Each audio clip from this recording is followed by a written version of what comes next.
What's up, guys? Welcome back to another daily Bible reading snapshot. Today we're reading Job 16, 17, and 18 here in the Old Testament.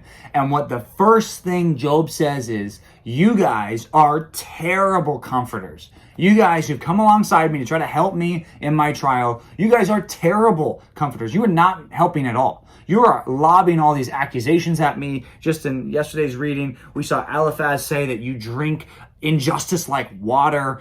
That's a bad insult. Also saying he was corrupt and abominable in all of his deeds. So clearly, Job is saying, you guys are bad comforters. And the next thing he says is, I could do the same thing to you. Okay, if you were in trouble, I could come to you and I could make up all these slanderous accusations about you. And that's what you're doing about me. But obviously, I'm not doing that to you. The reality is, he says, I feel like God is attacking me. I feel like God is going after me. It's God only who knows my pain. You guys clearly don't understand my pain, but God knows my pain. He knows what's going on, and it hurts, and it's terrible. And he goes on in chapter 17, says, my spirit is broken. My days are extinct. The graveyard is ready for me. He's like, I'm ready to die, but there's something he wants these people to know.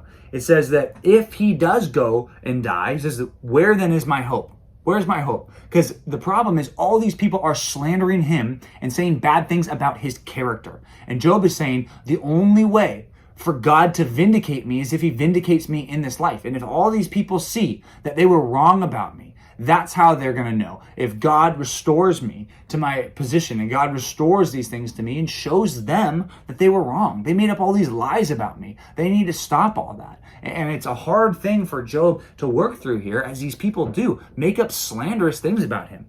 But it says that he needs, and he feels like my hope needs to be in this vindication. Now, what does Bildad say to this? You can expect Job's friends are just going to come at him and it's going to be even worse. The first thing he basically says is, stop trying to justify yourself, Job. We know you're in sin. We know you must be doing wrong. And then what he does is he describes the judgment that God will give to wicked people. And it's this big, long list of things that God does to people who are wicked and who are always against him. And then what he says is, such is the place of him who does not know God. That's the last verse here. And he's just described this terrible set of circumstances for people who don't know God and reject God. Now, he's saying, look at how much that lines up to what your life looks like right now, Job. Your life looks like the people who don't know God. What must that mean, Job?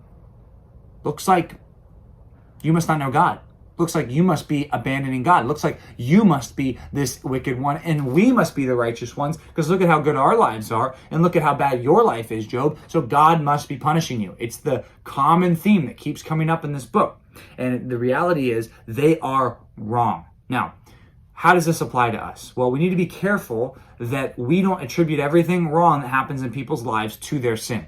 Now, sometimes that is true. Sometimes God does give people what they deserve in this life, and they're experiencing hardships because of their sin. But other times, God's not doing that. And the big deal is, God has more reasons than one to cause bad things to happen in people's lives. Okay? Get that squarely put in our minds.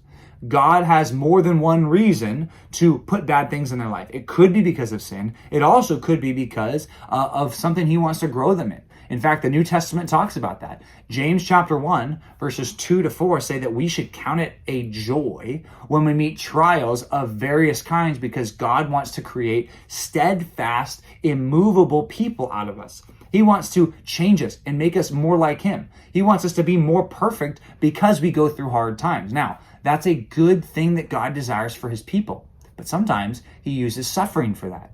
Sometimes he uses trials for that. Maybe you're going through a trial right now where God is using that trial to refine you and to make you more like him. Now, instead of looking at that trial as a bad thing that God is doing to you, view it in the right perspective that he uses everything, the good and the bad, to draw us to himself. And he uses all these things, especially the hard things, to make us more dependent and reliant on him. Just like Job is learning through all this bad situation in his life, he is starting to rely on God. Sometimes well, sometimes he doesn't do it so well. And we just want to be people who view God's suffering that he gives to us in our lives in the right way, not in a simple, unnuanced way like Job's friends do. So that's our Old Testament reading. Now in the New Testament, we are looking at Acts chapter 9. So this is the conversion. This is the salvation story of Saul, who's going to be Paul the apostle. It says that he was breathing down threats on the Christians.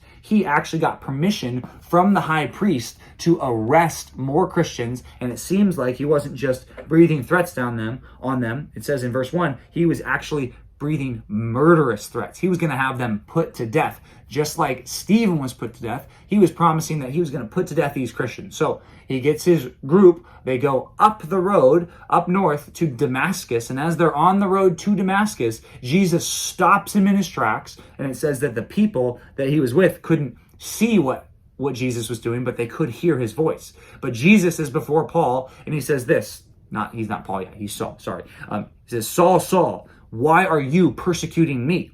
And he said to him, who are you, Lord?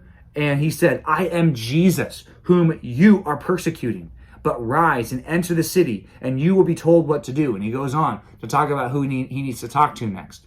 And it says that this is the time that Saul finally understood who Jesus was, because Jesus came and literally showed up in his face and said, stop persecuting me. Saul, stop persecuting me. Why are you persecuting me? So very clear to him. There's this guy named Ananias, not the Ananias from Acts chapter 5, but another Ananias. And this guy has quite the job. He says, God says to him, go find that guy named Saul. He's on Straight Street. That's Main Street in the city of Damascus. Go find him and talk to him, because I'm going to use him for the salvation of many people. And he says, whoa. That's Saul. That's the guy who came to arrest Christians. And God says, I know, but I'm going to use him as a chosen instrument to the Gentiles. He's going to reach the nations. He's going to reach kings and all these people. So go do it. And Ananias says, okay. So he does it. He follows God here. And it says immediately after he shows up, the scales fall off Saul's eyes. And after that, he starts to understand more about his job. And it says immediately he started proclaiming Jesus in the synagogues. Imagine this change of heart, where you have Saul, the guy who's coming to arrest Christians. Now he's in the synagogues teaching about Jesus. This must have taken everyone by surprise. And the cool thing that this teaches us is that God can choose to save anyone and use anyone as an instrument for him. Anyone who's willing to submit themselves to him, and even in this situation, God really puts him under his foot here. It wasn't like Saul just chose one day randomly, I'm going to follow Jesus today. It was boom, you're stopped in your tracks. You need to follow me. Now, when Saul does that and submits to Christ, he's saved and he's baptized here. And further, he starts preaching about how Jesus is the only way of salvation, which is awesome.